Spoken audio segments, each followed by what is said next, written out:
Welcome to Soul of Travel podcast. I am really excited today to be joined by Rose O'Connor. She is an award-winning sustainable travel consultant who has also created a sustainability training for travel advisors, which I'm so excited to bring this perspective to the podcast and really share with my audience the power that advisors have to influence demand and create shifts towards sustainability. When we first met, we had a great conversation where we geeked out about this at levels that some people perhaps might not, but it was really fun. And so I've been really waiting for this conversation. And also just recently, Rose was included in the list of 2023's most influential women in travel by Travel Pulse. So I wanted to recognize you for that. I was so excited to see your name included on the list for the work that you're doing because I think it's truly important. So Rose, welcome. Thank you so much. Thank you so much for having me. I'm very excited to be here and to continue our conversation. Yeah, thank you.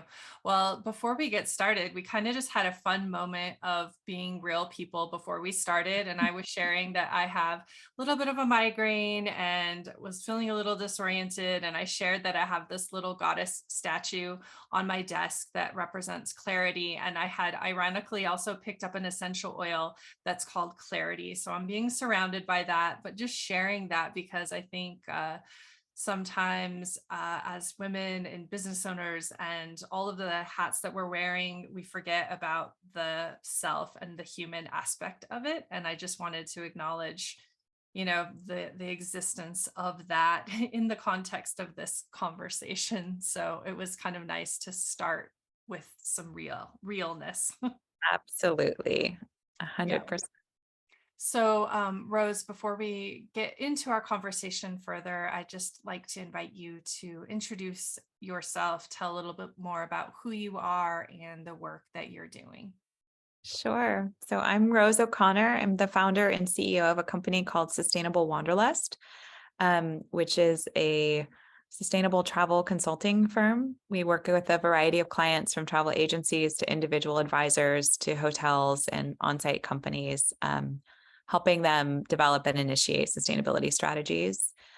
We've also recently developed an intensive 10-module advisor training course in sustainability, which is my personal passion project. It's been a long time sort of coming. The development has been over the span of several years, and we finally got it launched. So we're midway through our pilot right now, and it's going really well. It's the highlight of my week. I absolutely love working with other travel advisors, and I had sort of this vision of being able to maybe provide the scaffolding for advisors to really understand sustainability and then watch and see what they are able to do with it, using their own creativity and their own innovative talents. And that is starting to happen. And it's so inspiring. And I'm also seeing them field, press inquiries and responding so beautifully with just, things from, how do you vet sustainable suppliers? And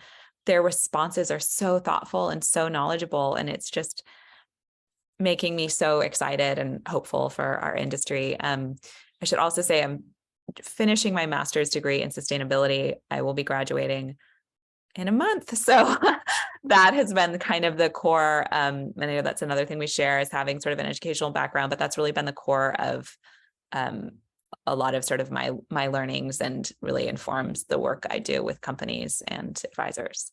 Yeah, thank you. And congratulations. That's a huge undertaking, as I also know. So it's really exciting to be able to have that knowledge and then also to have it done so that it opens up space for all of the other things that you're working on. So I can't wait for seeing what comes in the future.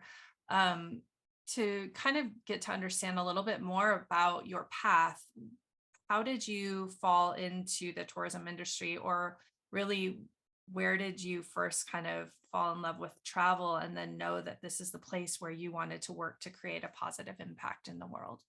Yeah. So I feel like I really learned about the beauty of travel from my mom. She did not work in the tourism business, but she has just been a lifelong traveler and a pretty intrepid traveler. She, hitchhiked her way through Europe in the 1960s and took a green tortoise bus across the Middle East and lived in Indonesia for several years in the 70s and, traveled through Sri Lanka, which was Ceylon at the time, on a sidecar on a motorcycle. So she was just is an extremely adventurous woman. And she had a special love for Indonesia, having lived there. And she took me there, let's see, it was almost 30 years ago, the first time I went to Bali, and getting to kind of see it. She had not been back since the 1970s. And so this was 1994, I think. So it had changed so much, but of course, looking back, nothing like it is today, and I was just so touched. It was not, I entered the travel industry, which I'll get to in a minute, really selling and focusing on luxury travel. Our trip was not a luxury trip. It was a deeply authentic, culturally authentic trip, and meeting people that she had lived with 20 years ago. And I just fell in love with the cultural exchange. Like I fell in love with being invited into people's homes and drinking coffee and understanding. And I was, young, I was 13 at the time, but it had a massive impact on me and I just loved it. And my mom ended up refalling in love with Bali and starting a business with importing textiles and handicrafts and having Balinese partners. And so we would go back several times and, it's changed a lot since then. But that was really the inspiration. And then my stepdad has been in the travel industry for years and years and years as an Alaska expert, a national parks expert. So I was sort of aware of, the possibility for careers through him.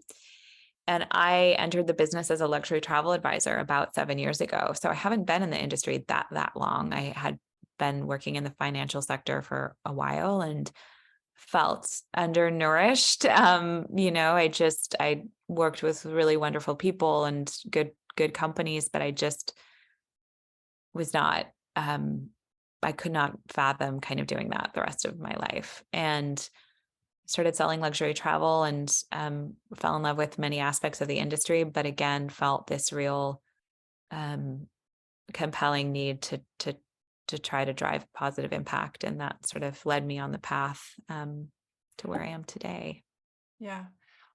Thank you for sharing your experiences. I love hearing your mom's story as well. I feel like that is the kindred spirit to the soul that I wanted to be. I'm very drawn to that kind of journey and that way of travel that I feel like we can't even tap into as much anymore. Like I feel like there's some parts of that just don't exist. For example, like you said, going to Bali now, it just isn't, it No. isn't the same, but those moments of connection and being invited into someone's home and really just spending time being somewhere are definitely like the highlights of travel for me. And I'm preparing to travel for a year with my daughters. And as I'm trying to think about it, I'll get caught up in thinking what are the things we have to see if we're in these places? And then the other part of me is like, oh, that's going to be so frustrating. If you have to stand in a line to see Stonehenge, you're going to be so irritated. You would much rather go somewhere else and have this completely different experience. Or, I feel like I'm trying to balance these two different ways of traveling, more of this commercial tourism that we understand, I think, at a greater scale as travel, and the one that I know is fulfilling and nourishing, and trying to let that be the guide for this trip and let that tell me that I know we're not going to miss anything, even if we are quote unquote missing some of the big things. So I think this will play out in this conversation that we're about to have, but in the context of, travel advisors and what they offer and the kind of experiences they can create, I think there's a little bit of that divide. I think we understand them to be able to, book us a cruise, book some hotel nights, maybe arrange a car service, kind kind of take care of the details that maybe we don't know how to take care of. But then adding this layer of depth and impact isn't something that we always see as a part of the services that they offer. And after being in the industry for over 20 years myself, like I've had a lot of conversations with travel advisors, and I know that many of them are doing this, or many of them wish to be doing it, but don't know how to kind of set that stage. So I think that's what I would love to kind of start talking about with you, and perhaps beginning with, how can travel advisors start to have these conversations with their clients if this is something that's important to them, like it was important to you? Maybe what did that transition look like for you when you realized you wanted to really bring that impact into that part of your profession? Yeah, I mean, I think it's such a rich question, or rich questions. I think something I've spent a lot of time thinking about. So I, I think back to my travels and the continuation of my travels. And I would try to kind of pinpoint, what is it about travel that is so transformative, because I really have been transformed through travel. And I remember someone asking me, and this sounds so cliche, but it felt like the most honest answer I could give. She'd said, what is it that travel does for you? And I was like, well, it opens my eyes. And the most non-cliche way, even though it's a cliche, it truly does. I just am able to see things differently. And then the other thing, and this is becoming truer and truer for me, is that it allows me to commune with the earth and with nature in a way that our lives don't often allow space for. And, more and more we're seeing that when we talk about sustainability, at the heart of it, there has to be a massive paradigm shift in the way that we think about the earth. And I think about, people tend to be most open and most receptive, in my experience, when they're traveling. And that's why I think, yes, the power of travel is enormous, but the power of the travel advisor is enormous. You have the ability to facilitate life-changing experiences for people that could change the course of the earth. Like, honestly, I know that sounds grandiose, but it's not. Like, that is what's needed. And I felt, in my role as a travel advisor, to be honest, I joke about this. I have someone, so I was a travel advisor. I still am, but I'm really transitioning out. I have a brilliant woman, Laura, who has taken over my book of business, and we've been collaborating for about a year, and I'll be totally transitioned out by the end of the year. And I joke about this with her, but I'm like, gosh, you are like so much better at this than I am. There's elements of the job that it's clear that to me, I can look at what she's doing, and she's one of the advisors in my training course right now. And the way that she's able to own the job and the work, I have no doubt she's going to be able to really drive impact with individual clients. I could see that wasn't quite the right container for me. I think I'm much more impactful kind of working with people who are working with clients, either as advisors or, as hoteliers or on-site partners. But I do think that there's just this enormous opportunity to facilitate dramatic interpersonal change, and to really think about ourselves in the context of the bigger world, which we all desperately need to do, and I'm afraid I veered off a little bit from your original question, but it's so good, because actually we'll go back there. But I just was thinking two things that one is understanding your zone of genius and how you can create impact. That you were just saying, kind of what you realized about yourself. I was just talking with another guest that's going to be joining me next week about that. And, she said, I worked in this this aspect of my career. I was really strong there. And then, some transitions happened, and I decided to work for myself. And then I'm seeing that that's actually not where I can create impact. Like, I actually am really meant to lead teams of people and guide and create like this larger sphere of influence. And for me, like, creating impact, like one person at a time isn't who I am. It's just not how I serve. And so I think there's something really valuable in really understanding the way that you work and what your strong skills are and how you communicate and all these different pieces, because once you identify that, then you can actually be creating a larger impact. So I love that you were able to kind of witness that in yourself. And then also just the idea of how travel allows us to connect to place and to nature, and how incredibly important that is, especially in sustainability, like you said, because that is going to set us out to be the people who are driven to conserve where we are. And I was just in Alaska a couple of weeks ago leading a trip, which was amazing. But there was a moment where we were hiking and we were um, 60 miles north of the Arctic Circle. So we were in an area in Alaska that I didn't know, but I guess less than 1% of people travel further than the Arctic Circle. And some will just go there to say they've kind of been there and Yes. come back into Fairbanks. Um, so having the privilege of being on this land that many people don't see, we were in this village that has 13 um, members of community that live there all the time.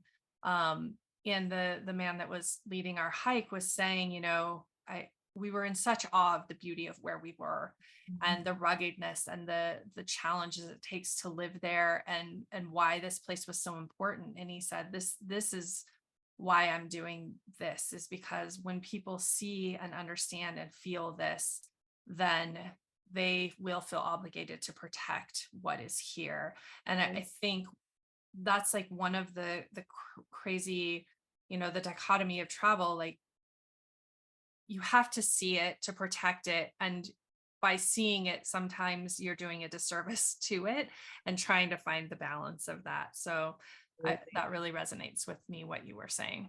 Yeah. And I love you said that you used the word awe. And I think like obviously the word awesome has been sort of taken on a different kind of meaning or a more casual meaning. But when you really think about it, like having these experiences or getting to experience true awe is an enormously profound feeling, and one that I have mostly experienced when I travel in places like Alaska or I've been spending a lot of time in New Mexico lately, and I just, but I can also spend it here. It's like, it's interesting also you talking about, this isn't something I talk about, but I feel like I'm going to share it today, is that I am traveling less. It is a really, really tough challenge in the travel industry, is that we all have to, make a living, and part of what we believe, and I think it's absolutely true, is that people need to experience the world to want to protect it.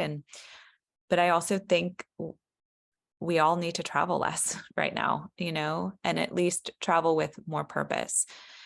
And so I've been trying to I've scaled back on my own personal travels. I'm still traveling. I have a couple trips planned in the next couple months, but I'm trying to be very, very conscious about the trips I take, because I feel like, especially when I first came into the industry and all of a sudden there was all these places to experience, and it was like a culture. It was a very sort of like a culture of consumption, just like consumption of everything. It was like consumption of travel experiences. Like, I'm going to do this, I'm going to do this, I'm going to do this. And like, there wasn't a lot of consideration. And I'm trying to really reframe that, so that when I do take a trip, I'm really trying to understand, like, what is my impact going to be there? What is the potential for positive impact after I leave? And to just have those questions in my mind, and try to find ways to connect here. Like, I live in a small apartment in sort of suburbia, but there are ways to connect to nature here that are really beautiful, and even in my house, I'm surrounded by, like, I think I'm up 67 houseplants or something. And sometimes that's how I do it, when I work long days. And Yeah. Yeah, I think that's it's really important. And I think that paradigm shift that you're talking about is that travel can't be for, bucket lists and checking off all these experiences. I think we really got into a culture of that, like this was the way that you were kind of successful as a traveler or gaining status as a traveler. And I really hope that in the future, our conversations are going to be more about these deep connections you make and understanding impact, and maybe your badge of honor is like, knowing your carbon emissions and how you like minimize them, or how knowing the amount of money that you've spent that stayed in the destination, and like really allowing travelers to know what their impact is. And so I think kind of going back to where we started is that travel advisors can play a part in this, um, and educating the travelers that are coming to them. I mean, they are serving the greatest amount of travelers, so their sphere of influence is really important.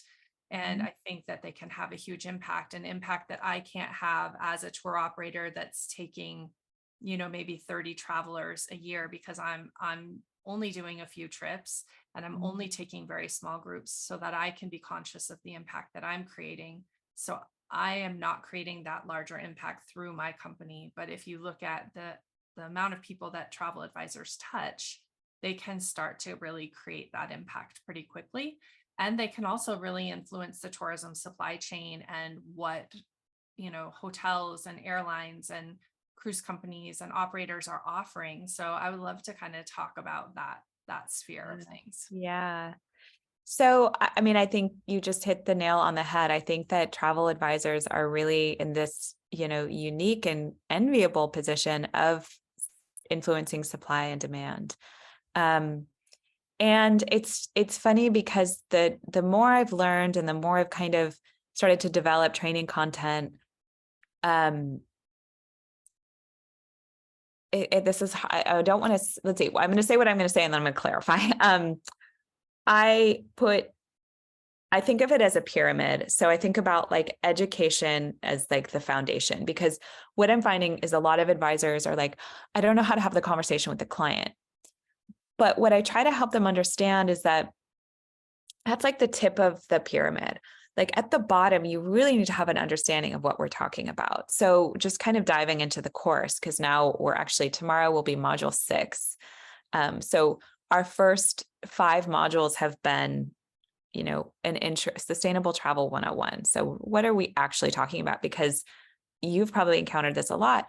I still find that people have a very, very narrow view. They're not really considering community or economic or cultural impact. They're kind of just thinking about environment. And even there, they don't necessarily have a deep understanding, or they might not understand how these, we were taught about these 3 pillars, but I don't love that, because I think that it invites this sort of siloed approach when all of these things are embedded with each other and nested. And I like the idea of thinking about, the environmental circle and then concentric circles for community and culture and economy, because they're all related to one another, and they don't exist sort of in a vacuum. So we spend the first module just sustainable travel 101. What is it? What are the negative impacts of tourism? Let's be clear-eyed about this. What are the positive impacts? And then we spend the second module really looking at the opportunity for the advisor. So everything we're talking about now, the body of research that's saying, okay, well, consumers at least are saying they really care about sustainable travel, even if they're not acting that way yet, they're saying it. So on some level, they care about this. What is the opportunity for the advisor? We spend module 3 looking specifically at hotels and tour operators and going through a really kind of specific list of questions. This is how you start to vet your partners. What are your emissions? Like, first of all, what is your sustainability strategy? Is it measurable? Is it data driven? Is it something that you are transparent about? Do you publish a report? There's a whole list of questions to really start engaging deeply with your partners. We moved on the next week to start talking about destinations. We watched The Last Tourist, which is so full of really important information, and also talking about high impact travel. Cruise is high impact. It's hard. Airline travel, really high impact, but there are things that you can still look at. United has made a huge claim and started to invest heavily in sustainable aviation fuel and said they're going to be carbon neutral without the use of offsets. That's a big claim, and I'm curious to see how it goes. But that's good to at least hear that that's their intention. And then we talked kind of all about carbon and natural resource and planetary boundaries, which is new information for a lot of people. Yes, they're kind of aware of climate change, but what are these other things and how do they play in? Like we had that module last week, and there was a paper released last week by Yale about how sort of biodiversity and of animal species can help sequester, I can't remember what the specific number was, but just this vast amount more carbon in land when species are prolific and up to sort of their intended population size. And so then all of a sudden it's like all of these things and that fall under the environmental bucket, but they all play into each other. And so that was new content. And then this week we're going to look at behavioral economics. Like, why is there this green gap? Why do customers and travelers say they care about sustainability, but that's not what's driving them? And how can advisors sort of fill that gap? So all of that knowledge needs to be there before you start having, and then the conversations become easier with the clients. When you really have that, then all of a sudden, what you're talking about and you can kind of find an in. Sometimes you're not even going to use the word sustainable because, for whatever reason, we live in a very politicized world and this has become a political issue when it's not. And, there might be different ways and different avenues into the heart of your client, but you can find a way in and figure out how to kind of tap into your client's values. Yeah. I think that is, well, one, like I'm so excited about the program, and I'm just thinking, I was sitting here thinking, I'm like, how and why do I need to take this? Because sure I'm so excited about it. I'm really excited about being able to give this information to people on a broader scale, especially those selling travel, to understand. Again, it's just like you said, the more understanding they have, the more they internalize it, the more it becomes important to them, the easier that conversation will be to have because it is just a part of them. And then Totally. like the idea of understanding the broader scope of sustainability, I think, is also really important, and a conversation I find myself in kind of again and again. And even going back to this other conversation I was referencing earlier, we were talking about this as well, and kind of similar when you were talking about it, when you talk about the three pillars of sustainability, kind of my mind like sees these things drawn on a piece of paper, right, or painted on a piece of paper, and they're very exclusive, and they're very like, they're siloed, like you said, they're just these points. But what I see under that is the paper that it's Mhm. painted on or drawn upon, and actually that's the sustainability. Like it's everywhere. It's underneath all of these things and interwoven. And I think really realizing that it can't be done in these like little pockets. It really has to be done on a broad scale, and really is done and is included in every aspect. And so then I think every decision really can be impacting sustainability. And we kind of narrow the focus down almost too much by putting them in those three pillars. Like it's a great foundation for understanding how sustainability is, you know, in each of these areas. But at the same time, I think it also then takes away all the other places that it exists. Yeah. And so, and I think that's maybe another shift that we're seeing even in sustainability right now. The term regenerative kind of starts to broaden that out.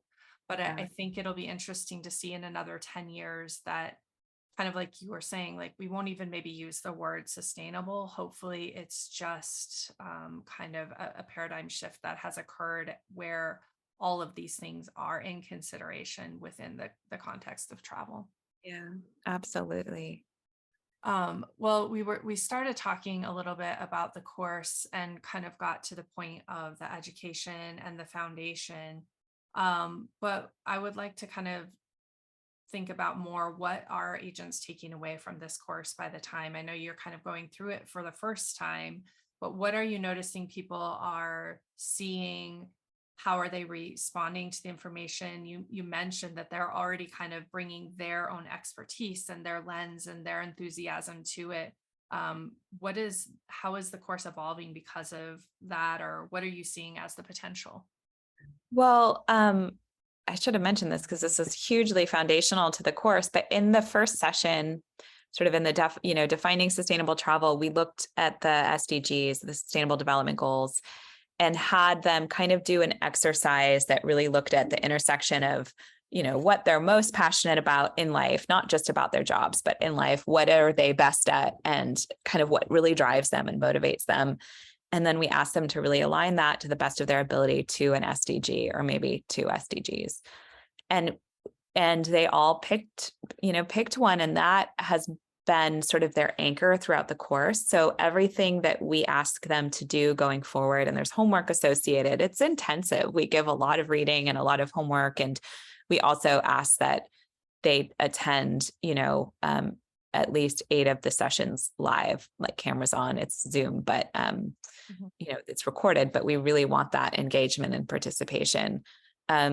So they've had this SDG that carries them through. So each week there'll be some kind of a homework associated with the content we're learning. And it could be, to start making a list of your suppliers and to start coming up with questions that you're going to ask around sustainability. And again, we've provided a really robust list of questions, but then we've asked, according to your specific SDG, what are 3 questions you want to take from, what are your top 3 questions? And maybe they don't exist on the list yet. And then how are you going to start engaging your partners? And again, it's not about sort of being punitive or, creating a gotcha moment to discover that someone's not. It's really about how do we start collaborating as an industry? Because, maybe if I ask a partner, and maybe if you ask a partner, it's not going to do much. But once 5 or 10 advisors start really prioritizing theirs, they're going to start to think, okay, this is important. And that these are, bring however many millions of dollars of business each year. And I've got to start paying attention to this. So we've already started to ask them to have these conversations with clients. With suppliers. And now for the last few modules, we're really moving into client work. And then the question becomes more about how do I really align, when I start introducing, so we also, I should say, we focus a lot on making the sustainable option the default option. So even if you don't want to have a conversation, like just put sustainability in front of your client. Don't put anything else in front of your client. The more I learn, the more I believe that that's the answer. Yes, also meet the other client requirements, but do your vetting on the back end and work with suppliers who are committed to this and put those options in front of your clients. Yeah. And then you can talk about what the value add is, and again, you don't even have to use you can use whatever language is most resonant with your client, or whatever element, that's most resonant with your personal SDG. Let's say you're really interested in sort of poverty alleviation. Like you can talk about sort of community tourism, and that you're working with this particular tour operator because they're heavily involved in that and getting you off the beaten path. And, so I think that those client conversations sort of are rooted in all of this experience that they've just had. And that, yeah, you're presenting it as a value add. It's like I've seen a lot of advisors come in, first of all, really lacking confidence in their ability to speak about sustainability. And that is just like through the roof. I think I mentioned this in the beginning, but I had a press inquiry last week, and I wrote the reporter back, and I said, I can answer these, but I would actually really love it if some of my students could answer, and they did. And their answers were they blew my mind, just what they've learned and how they've integrated. And like you said, you said something that was, I thought, really wonderful. You said sort of they personally integrate it and becomes part of them. And it's just so natural. They were able to speak to all of these things. Well, how do you determine if a supplier is really, and they talked about data and sustainability reporting and what to look for and questions to ask and certifications and B Corp and just they answered in just this fabulously robust manner that I was so impressed by. So they're already just integrating it and already thinking about ways that they can sort of apply their own business acumen to driving impact in a variety of ways, and ways that they can really highlight sustainability on their itineraries and start, one of them's just super entrepreneurial, and she wants to start collaborating with sort of community tourism enterprises and different destinations and be able to drive more of her clients' money there by forming like strategic partnerships. And it's Mhm, brilliant. Like it's just in the beginning of stages, but her ideas are brilliant. mhm. So it's just so fabulously exciting. And again, it kind of goes back to what you were talking about earlier, this idea of sort of your own kind of core competency or kind of creative genius or whatever you want to call it. Like I I would have never been able as an advisor to come up with some of these ideas. It just wasn't where I was meant to be, but being able to kind of create this container for other advisors to learn and then go out and implement it is so rewarding and so just inspiring and exactly what I want to be doing. Yeah, I love that. I am a container creator as well. And it's so good because it's, yeah, like I can't do all of the things, but I can create the space in which all of the things can still happen, I Yeah. think. Yeah. And I love that you talked about identifying the SDG that you most align with, because I think that's kind of one of the things I talk about when people are saying, how can I travel more sustainably, or how can I make better choices? And people get overwhelmed. And there's a lot to know, as you're talking about it. It takes a lot to really begin to understand sustainability. But if you have a personal connection to it, it makes it a lot easier. So, I will say, like, as a traveler, maybe you're very passionate about marine conservation, or you're very passionate about gender equity or clean water or poverty alleviation. So I love the idea of maybe just kind of going to the SDGs as a traveler too, and saying, how do I make my choices aligned with this? And for me, gender equity is a huge one, and that's what my company services. So when I travel, that's kind of my first question is, are there women owned businesses here, hotels, guides, operators? How can I be supporting gender equity? What's the systemic, you know play the you know the what are the different systems of oppression in a country? How is my travel supporting that, adding to it, supporting advancement of women? Like, these are all the questions I ask. I can't do all of the things every Yeah. time I travel, and I think that's where it can become very overwhelming. But I can do this. And the other thing for me that I've really been focusing on this year is how interlaced gender equity is actually with all of the sustainable development goals, that we're really finding that gender equity is tied to climate and to education and to poverty. And so in some ways, for me, I feel like it's a cheater SDG because it hits all of them, but it's Totally. one that's so important to me. But I think that's so great to give your advisors like a way to kind of narrow it and Mhm. really own it and be passionate about it. And then again, that gives them the ability to kind of like act and speak through it. Yeah. Yeah. And actually, it's so interesting what you said about because I think that I've heard other people who've identified different goals say the same thing. Well, I love this one because it actually ties into all of the other ones. And I feel like that's what happens when you find Mhm. your goals, you find like your portal. And you're so right. Like, I think that it takes passion and hope and a real determination that can be found through that identification of the SDG that is most resonant to you. And it takes those things to persevere in the face of everything that we're seeing around us, with the earth. Um it's hard because it's like I don't, sometimes I do like one-off trainings, like an hour, and I don't necessarily go as deep into the realities of what we're facing right now because I don't know how effective it is in a 1 hour window for people. But in this course we spent last week really talking about it, and I think it's really important. And it's also important that we don't get stuck in the problem, that we move to solution and how to drive impact. But I mean, we all need passion and hope to sustain us through this because it's serious. Yeah.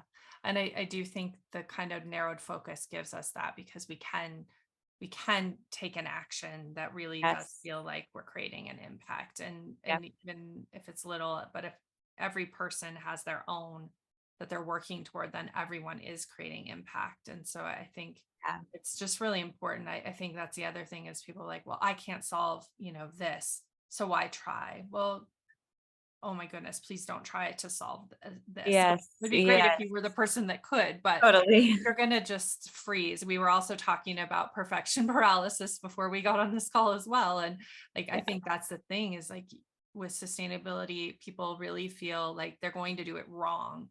And so they don't do anything. And I think the more education you have and the more like strategies or ways of examining how you can create impact, then people like kind of dissolve that fear of doing it wrong, or they just focus on what they know they can do right. Yeah. Yeah. Well, before we wrap up our call, I would love to kind of talk a little bit more about Sustainable Wanderlust and what you do. We focused so much on this program, which again, I'm just like beyond excited for. I cannot wait to see the next iteration and to have like hear from agents of what it has been meant for them to go through this, for advisors to just like to see this move through their business. But I would love to talk a little bit more about what you're doing beyond training and education with your sustainability assessments and business strategy and marketing, and who that's for. A lot of my listeners are small businesses that are focused on impact and sustainability, so I'd love for them to know like what might be a benefit in working with you. Sure. So at the moment, we have a variety of travel businesses. It's predominantly we've had this ongoing project with the travel agency Avenue 2. And it's been a wonderful project for us. And that's actually where we're piloting the training course, because they were really open and really excited to just implement sort of a full bore sustainability strategy for an agency and didn't know how to approach it. And, through a collaboration with us, we've really kind of discovered ample opportunity for agencies. And I think that there has been, US agencies, or US luxury agencies. And again, I'm not familiar with all of them. So I'm sure there are ones doing tremendously valuable things that I'm not aware of, but sort of in the circle that I was in, I think that they were behind and they're, in a little bit sort of absent from the conversation of what can we do, as travel sellers to provide sustainable options. So we did everything with them. The big thing was we took them through the B Corp process. So they're actually in the final verification phase right now, but that's one of the services that we provide to a lot of businesses is they're interested in pursuing B Corp certification. They don't necessarily know how. It is 100% something that you can do on your own. The B impact assessment is free to everyone. I highly suggest as a business that you go through that, even if you don't plan on certifying, just to assess where you are. I think it's a wonderfully comprehensive evaluation system of responsible business practice. And then for businesses that maybe we work with, hotels, for instance, or other travel businesses who just want some facilitation and some stewardship. And, we provide sort of the value of really understanding the process. So that's one of the key kind of services that we offer is certification stewardship. But then everything is just really assessing, okay, where is your business? With a hotel, it's like really understanding. I want to really understand what is your relationship to wastewater and energy emissions, greenhouse gas assessments we do. Where are opportunities to reduce all of those things? Where are there more opportunities to localize your supply chain? I think that is huge. And again, kind of talking about, how these things are not siloed, like by localizing your supply chain and really understanding how local your supply chain is, you have the opportunity to not just, drive positive impact in the community that your business is located. But when you start to think about sort of embodied carbon of, if you're importing products and food from all over the place, just think about the amount of resource and the amount of energy that went into producing that product and shipping it to you, and think about how many emissions can be sort of not consumed by, procuring that product locally. So a lot of what we do is just assessing where a business is at right now and then making full recommendations about how they can really improve, and then how they can build sort of sustainable relationships within the luxury travel network, because that's where I'm very well connected and have a lot of really deep ties and tend to know kind of, who's really focused on that. And I think that there's opportunity for a lot more collaboration. So it's about, first and foremost, like I have a partner who is fantastic, who helps me with all of this. Her name's Natalie. And, we will not help a business greenwash. We just absolutely will not participate in that. So if someone wants us to help market a sustainability strategy that doesn't exist, we're not going to do that. But if the sustainability, if we vetted it and we really believe in it and there are meaningful initiatives in place and there's accountability and transparency, then yes, we can also help you message that so that it's effective and people understand the good work you're doing. Yeah. And I think that's something that is so important, because we often talk about kind of the glamorization and the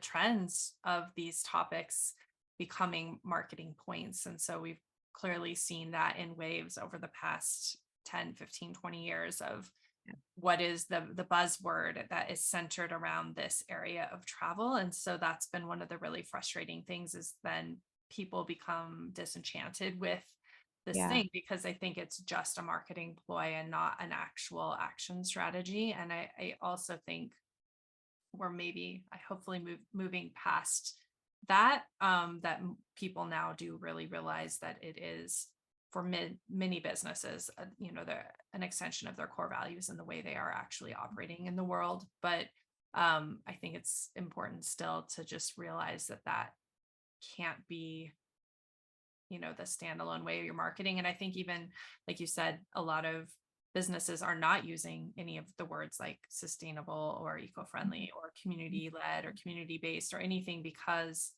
they don't want to be perceived as gimmicky towards a trend when they really are doing it, or they don't want to deter clients for reasons, like you said, that are political or social reasons, because you're using these labels. So it becomes really interesting when you're having conversations about marketing and communications. And I think this is something for me, I've gone all over the place within my business. Is okay, I'm going to be so values forward, I'm going to be super transparent, this is all I'm going to talk about. And then someone comes back and says, like, you're turning away so many customers because they don't understand this thing, you have to have it be more subtle. And so then I go back to subtle, and then I'm like, no, I really want to be in your face about it.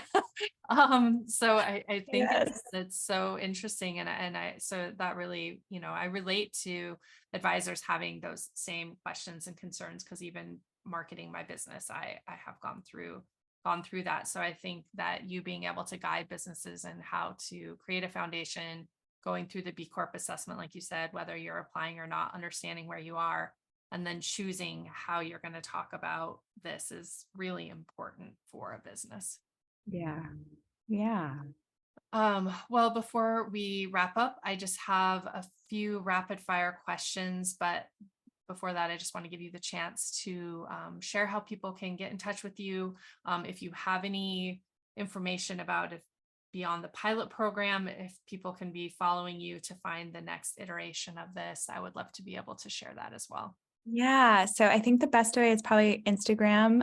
It has not been super active, not my core competency, but we're getting help there. So, and we really want to kind of reach people specifically about the training program. So it's at sustainable_wanderlust.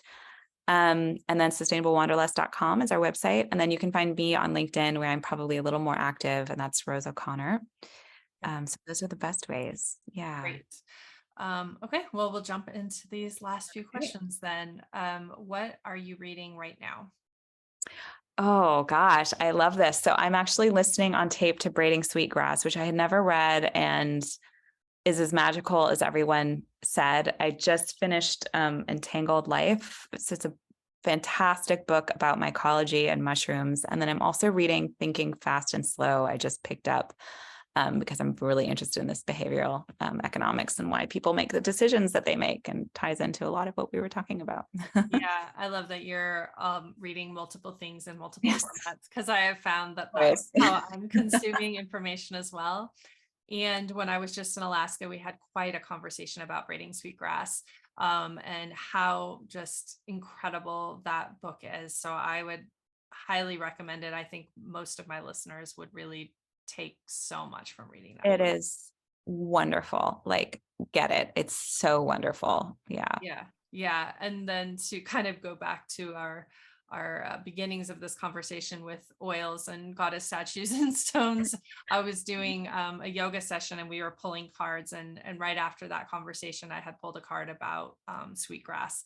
And so I was like, Oh, there's definitely just a lot of magic around that topic, or I think a lot still to uncover. But anyway, I love that you definitely. are Yes. reading that and recommended it. What is always in your suitcase or your backpack when you travel?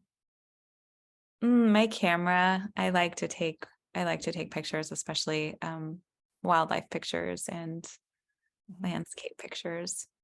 Yeah. To sojourn is to travel somewhere as if you live there for a short while. Where is a place that you would still love to sojourn? Is it someplace I haven't been yet, or Or someplace? you could return. Okay. Well, you know what? I've been really interested in more exploration of the US. So I would say Alaska, which you've talked about, and I'll be back in June. And then New Mexico. I'm in love with New Mexico and just want to go back and back and back. So Yeah, I haven't been to New Mexico before. We tried to go during the pandemic and it didn't really work out. There was places that we wanted to go that weren't accessible, and I just decided not to make that choice, but I would love to go. What do you eat that immediately connects you to a place that you've been? hmm. I'm a super boring eater.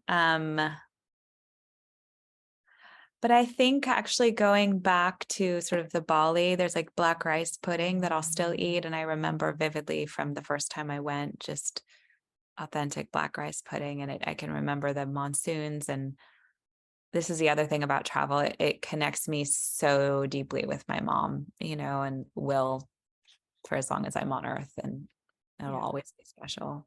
Yeah. Well, I'm looking forward to forging those connections with my daughters Yeah, here really soon, because I do think totally. it's so important. And someone was sharing with me that a quote about, or a study about, children and the thing that they remember most is their travel experiences. That's one of the things that really sticks with them. Um, and so I need to go back and find that. But I think that that's really true, because it just, like, even if you can't remember, it kind of becomes a part of who you are. Totally. So yeah. Totally. Love that. Well, we've kind of talked about this, but who is a person that inspired or encouraged you to set out and explore the world? My mom. Yeah. And if you could take an adventure with one person, fictional or real, alive or past, who would it be? Oh, what a great question. Okay, so my obsession is right now is biomimicry. I'm totally obsessed, and I'm obsessed with Janine Benyes. So I think I would want to go on a trip with her and learn more about biomimicry. Oh my goodness. This is one of my favorite questions, because I love when people tap into something like that, like this, a moment you wouldn't expect. And the last one, Soul of Travel, is really for honoring women in the space of travel, elevating their voices and their experiences.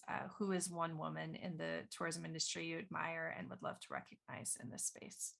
So it's someone who has been on your podcast recently and is a friend of mine, and who I greatly admire, and that's Shivya Nath. Mm, yeah, thank you.